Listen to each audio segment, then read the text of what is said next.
Hello students, in Business Studies 11th we are discussing chapter 1. Some content of chapter 1 was left, so I will put that content in this video. We will discuss the remaining part of chapter 1 uh, that was included to the evolution and fundamentals of business. In this chapter, in this portion, we have discussed already history and trade of commerce. Indigenous banking system we have studied in the previous video. Rise of intermediaries we have discussed. Transport systems and trading communities.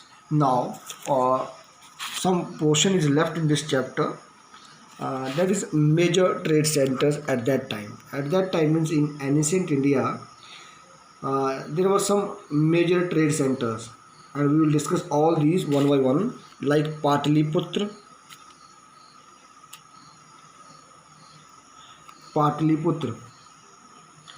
Patliputra adjacent to modern day Patna. The Patna was called Patliputra in previous in ancient period. It was a city of ancient India, originally built by Magad ruler Udayan in 490 BCE as a small fort near the Ganga river. It was a commercial town and also a major center export of stones that time. Second is Peshawar. Peshawar is now there in Pakistan. Peshawar. It was known as the popular exporting center for wool and for import of horses. In the 1st century AD, it was one of the main participants in commercial transactions between India, China and Rome. This time this Peshawar comes in Pakistan now. Next is Takshila. Takshila. Takshila is an important archaeological site of ancient Indian subcontinent, located in the city of Takshila in Punjab, Pakistan. Again, Takshila is there in Pakistan now.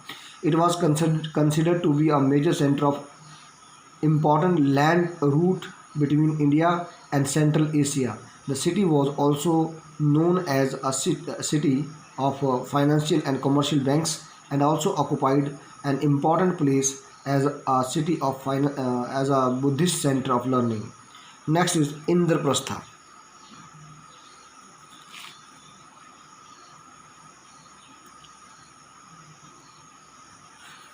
Indraprastha. The location of Indraprastha is uncertain, but Purana Kila in present day New Delhi is frequently cited in reference. It was the commercial intersection on the Royal Road where most route leading to the east, west, south and north converged. Next is Mathura. It was an important center of trade, and which was main occupancy of local people. Many routes from South India touched Mathura and Broch. Next is Varanasi. It was strategically located as it lay both on Gangetic route and on the highway which connected north with the east. It grew as a major center of textile industry and became popular for stunning gold, silk, cloth and sandalwood workmanship. It had links with Takshila and Bharuch. Next is Mithila. Mithila. The traders of Mithila traded as a port of island of Java, Sumatra and Borneo. They had to cross the seas by boats through the Bay of Bengal to South China Sea for reaching there. Next is Ujjain. Ujjain. The main exports from Ujjain were agate, carnelian, muslin and malu cloths. which were sent to the different centers. Next is Surat. Surat is there in Gujarat. It was the center of Western trade during the Mughal period. Textile of Surat were popular for their exquisite gold borders which were called zari. Next, Kanchi.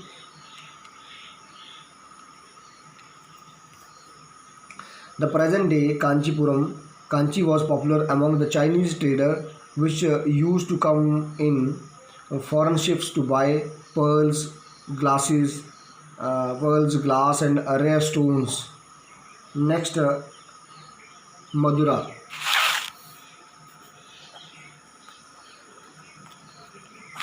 Madura. It was the capital of Pandyas who controlled the fisheries of the Gulf of Mannar. Many foreign merchants, predominantly Romans, were attracted to it for doing overseas trade.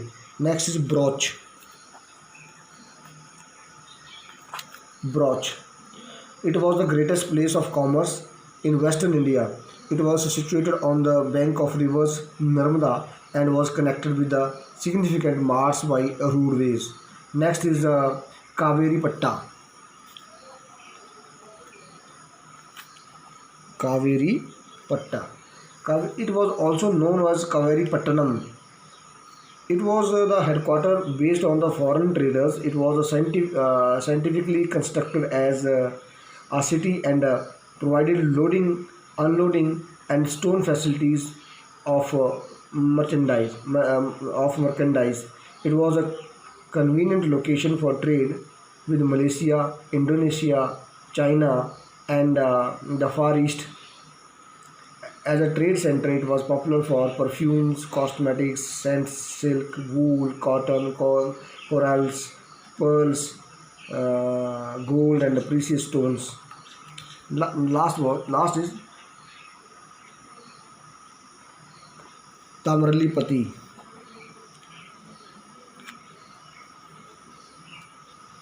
Tamaralpati.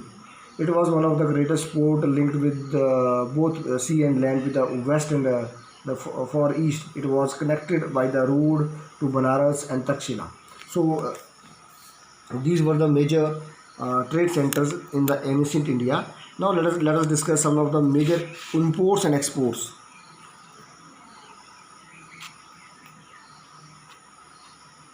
Major imports and exports. During the early times, the tremendous surge in the exports and imports was trade was witnessed due to the development of basic infrastructure like transport, banking, merchants, associations, and so on. The major exports were spices, sugar, sesame oil, pearls, granites, wheat, live animals, cotton, opium. So horses, Chinese silk, and major imports were rubies, lead, corals, horses, Chinese silk, wine, gold, silver, flax. Means these things were imported that time. Next, we will discuss the position of Indian subcontinent in the world economy from AD 1 to 1991. In the ancient India, uh, in the ancient times, India was referred to the Swarna Bhumi in the literary works of many eminent travelers such as Megasthenes, Phaeacians, and many others. During the period of 1st and the 7th centuries, India is projected to have the largest economy of the ancient and medieval world, commanding about one third and one fourth of the world's wealth. The prosperity of the Indian economy prompted the Europeans to get a great voyage of discovery to India. In the beginning, the Europeans came to plunder the wealth, but eventually started realizing the rewards of trade in exchange of gold and silver. In the 18th century, India was far behind Western Europe in many aspects like technology, innovation. All through it witnessed growth, trade, and commerce. In the mid 18th century, the British Empire began to establish itself in India, and with the rising control of the East India Company, the company suffered in many ways. Most importantly, the revenues generated by the provinces under the rules were utilized for buying Indian raw materials, spices, and goods. Consequently, the regular inflow of bullions that accrued on the account of foreign trade and stock. So afterwards, the India became re-industrialized. India began to re-industrialize. The post-independence, the process of reconstruction of the Indian economy was initiated. The first five-year plan was implemented in 1952, which laid due to emphasis on the development of modern industries, uh, establishment of modern technologies, and the scientific institutions, space, and the nuclear programs. However, the process of development was initially low due to the multiple factors like deficiency in capital formation, increase in population, etc., etc. Then India is considered to be the one of the fastest growing economies in the world today, and the first choice of the companies of FDI. Many initiatives of the government like Make in India, skill development, Digital India, and implementation of foreign trade policy has put India on an unprecedented path of growth and development. Let us discuss a bit about the Make in India. The Make in India initiative was launched by Prime Minister in September 2014 as a part of a wider set of nation building initiatives to transform India into global design and manufacturing hub. Make in India aims to number one, inspire confidence in India's capability amongst potential partners abroad, the Indian businesses community, and citizens at large. Number two, provides a framework for vast amount of technology information on 25 industry sector. Number three, reach out to vast local and global audience via social media and constantly keep them updated about the opportunities. So these are the purposes for which the Prime Minister launched this Make in India project. So this chapter is over. Remaining part of the chapter we have already discussed. Okay, students, bye.